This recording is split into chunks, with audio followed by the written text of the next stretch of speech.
Et yo les gars, j'espère que vous allez bien. Aujourd'hui, on se retrouve pour une nouvelle vidéo. Aujourd'hui, dans la dernière vidéo, je vous avais dit qu'on allait travailler aujourd'hui sur la notion de client-serveur.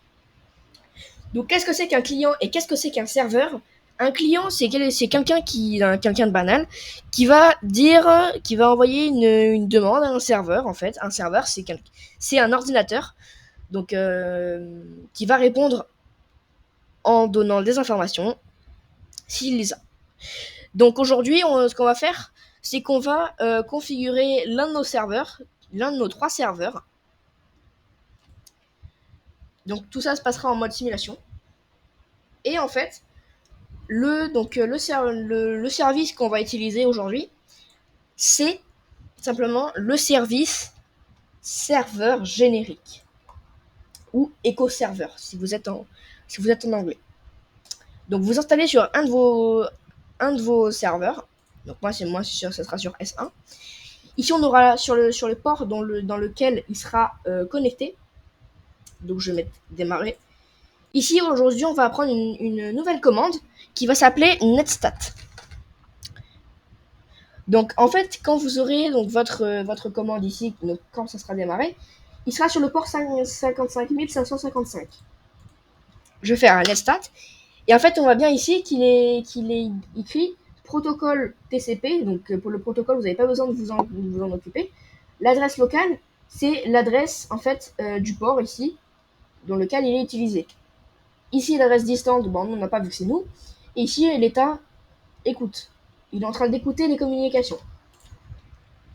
Donc ici, on a le S1.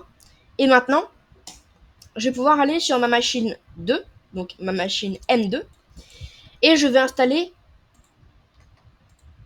client et co-client. Voilà. Ici, il va me dire l'adresse du serveur. Alors en fait, c'est l'adresse du serveur, l'adresse l'adresse IP du serveur. Donc moi, ça va être 192.168.1.10 du coup. Alors pour vérifier, vous avez juste à passer la souris dessus et la première adresse IP, la première adresse, ce sera l'adresse IP de l'ordinateur. Donc moi c'est 192, machin, donc c'est bon.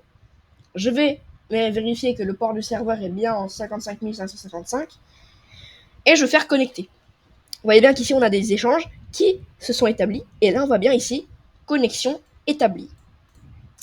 Donc le message ici, je vais pouvoir dire un message, je vais pouvoir dire hello world, qui veut dire bonjour tout le monde. Je fais envoyer et là on voyait bien que donc quand les crochets pointent vers le bord, en fait part comme ça, qui part, en fait c'est l'envoi de la donnée. Et là on récupère la donnée. On peut faire la même chose sur le serveur 1. On voit bien ici qu'on récupère la donnée hello world et on la redonne. Donc ça en fait c'est la notion de client serveur. En fait il redonne les mêmes choses. Ici si je mets hello world 2, il envoie la même chose. Donc pareil, ici il reçoit hello world 2 et ici il renvoie hello world 2. Donc voilà en fait qu'est-ce que c'est qu'une gestion d'un serveur et d'un client. Dans la prochaine vidéo, on verra donc un peu plus en détail comment créer donc un serveur web, un serveur donc en fait un site web. Donc sur Philus, créer un site web sur Philus.